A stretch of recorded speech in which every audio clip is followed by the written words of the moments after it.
Seja muito bem-vindo ao programa de hoje. É muito bom para nós contarmos com a sua atenção. Queremos dividir com você soluções bíblicas que nos ajudarão na nossa caminhada e que cremos serão de grande ajuda para a sua vida também.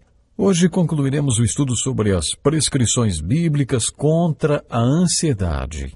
Terminamos o último programa falando sobre o Sermão da Montanha, dizendo que Jesus o dirigiu apenas para os seus discípulos, não para a multidão, não para uma grande multidão.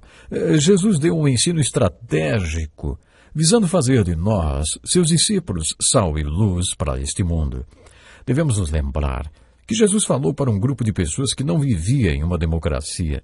Eles haviam sido dominados pelo Império Romano e, por isso, quando Jesus falou sobre o reino de Deus, eles estavam familiarizados com a ideia de reino e de rei.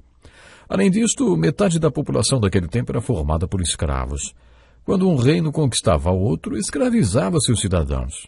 Uma vila próxima à vila onde Jesus cresceu foi invadida e seus moradores, homens, mulheres e crianças, foram todos despidos, crucificados e abandonados, até que os abutres comeram toda a carne de seus corpos. Isto para mostrar a autoridade dos conquistadores. Este era o tipo de mundo que aquela gente vivia.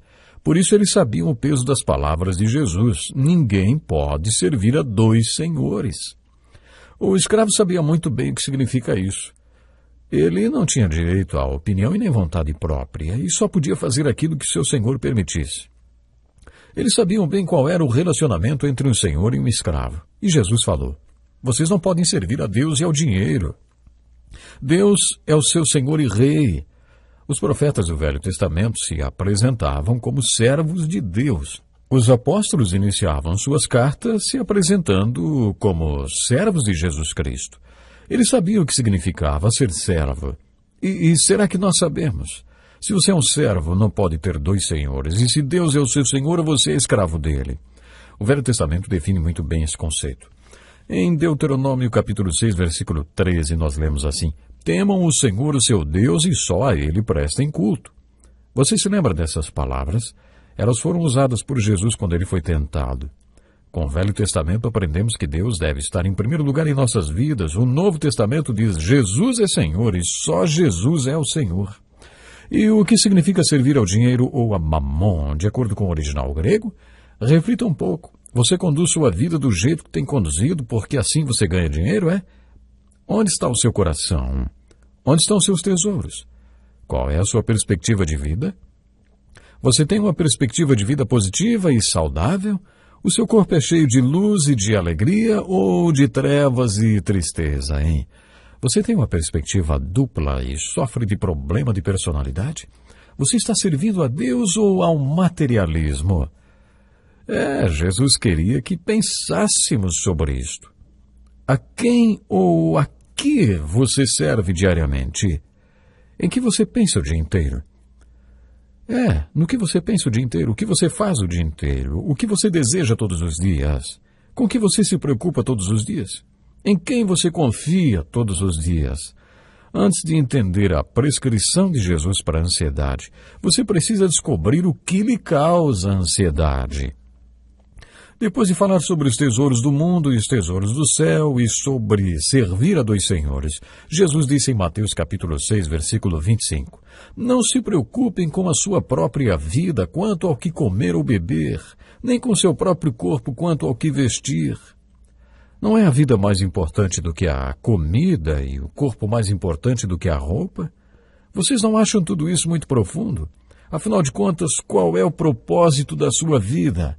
Será que você vive para trabalhar, para ganhar dinheiro, para comprar comida, para ficar forte, para trabalhar, para ganhar dinheiro, para comprar comida, para ficar forte, para trabalhar, para comprar comida e assim vai? Bom, se é isso que você está fazendo, que tipo de vida você tem levado? Se você acha que é nisso que consiste a vida, você precisa ir até ao topo daquela montanha e deixar que Jesus lhe ensine qual é o verdadeiro propósito da vida. Por que você se preocupa tanto com seu corpo e com o que vai vestir? Preste atenção a essa pergunta de Jesus. Quem de vocês, por mais que se preocupe, pode acrescentar uma hora que seja a sua vida? As pessoas se preocupam com os seus corpos e por quantos anos vão viver. Jesus continua ilustrando o que está dizendo. Ele diz: observem as aves do céu, não semeiam, nem colhem, nem armazenam em celeiros. Provavelmente, todos os homens que estavam ouvindo Jesus eram agricultores e sabiam muito bem do que Jesus estava falando. Mais tarde, alguns deles se tornaram seus apóstolos e viajaram com ele. Provavelmente eles plantaram antes de partir, esperando voltar uns 4 meses depois para a colheita. Por isso Jesus lhes disse: vocês não dizem, daqui a 4 meses haverá colheita? Eu lhes digo, abram os olhos e vejam os campos. Eles estão maduros para a colheita. Jesus estava se referindo às pessoas, como a mulher samaritana, por exemplo, estavam prontas para a colheita do Senhor. Mas eles estavam pensando em plantar e colher alimento para ser armazenado. Jesus os levou a pensar nos pássaros que não fazem nada disto, não plantam, não colhem, não armazenam em celeiros, mas são alimentados pelo Pai do céu. Jesus nos leva a refletir um pouco sobre tudo que nos preocupa e nos causa ansiedade. Será que não valemos mais do que os pássaros? Se nosso Pai do céu cuida de toda criatura, você não acha que cuidará de você? Isso não quer dizer que os pássaros vão ficar em seus ninhos com os bicos abertos, esperando cair uma chuva de minhocas. O negócio não é bem assim. Antes havia um sistema que funcionava e satisfazia todas as necessidades dos animais. Deus fez assim. Você não acha que Ele pode cuidar de você? Jesus falou: por que vocês se preocupam com roupas? Vejam como crescem os lírios do campo, eles não trabalham nem tecem.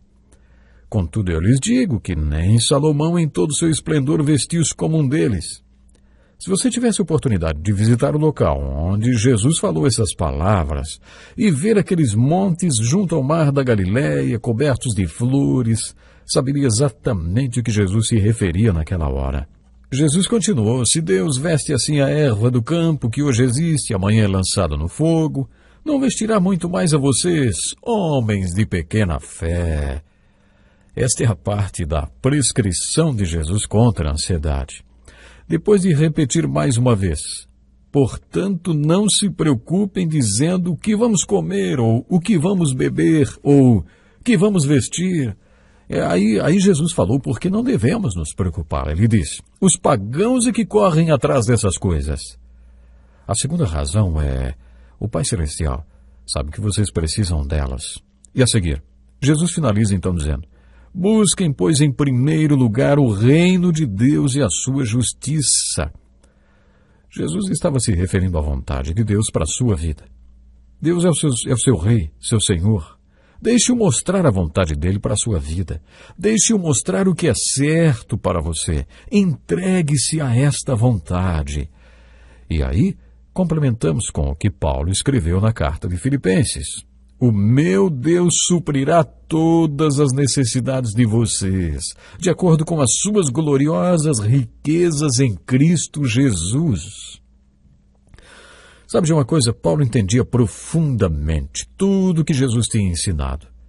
Nesta carta, ele conta que aprendeu um segredo. Paulo diz: aprendi a adaptar-me a toda e qualquer circunstância. Sei o que é passar necessidade e sei o que é ter fartura. Aprendi a viver contente em toda e qualquer situação, seja bem alimentado, seja com fome, tendo muito ou passando necessidade. A ansiedade não é uma questão de fora para dentro, mas uma questão de dentro para fora. As circunstâncias não são tão importantes. O mais importante é a sua resposta a elas. Paulo foi um grande exemplo do que nós estamos falando. Na prisão, ele escreveu sua prescrição para a paz. Quando os líderes da igreja de Filipos estavam se despedindo dele no porto, Paulo afirmou: estou pronto não apenas para ser amarrado, mas também para morrer em Jerusalém pelo nome do Senhor Jesus. Se você soubesse que iria para um lugar onde tudo isso aconteceria, você ficaria ansioso e preocupado? Paulo dizia que nada disso importava. Importava apenas terminar a missão para a qual Deus o havia incumbido. Prossigo para o alvo, ele diz, a fim de ganhar o prêmio do chamado celestial de Deus em Cristo Jesus.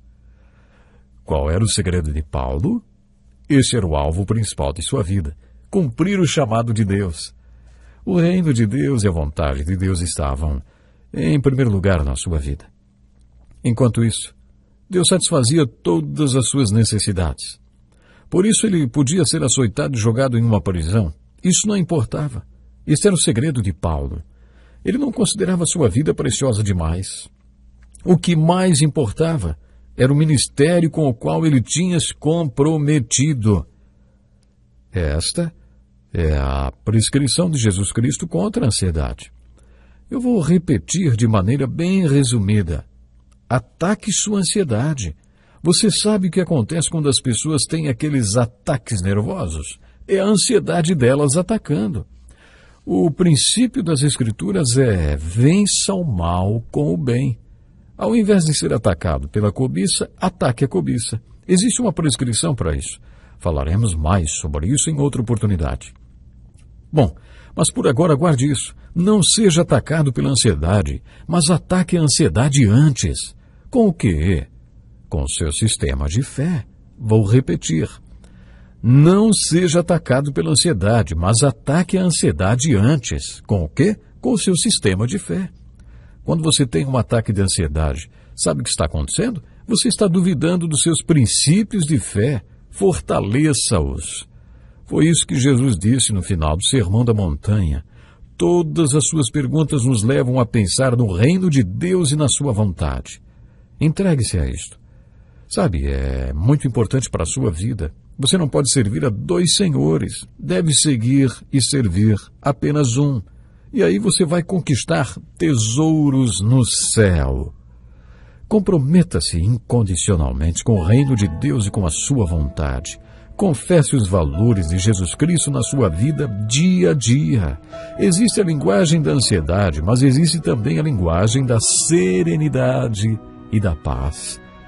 Comece confessando os valores de Jesus Cristo na sua vida. E então você terá uma paz muito profunda. Não esqueça, não seja atacado pela ansiedade, mas ataque a ansiedade antes. Eu espero você para o nosso próximo programa. Deus lhe abençoe e até lá.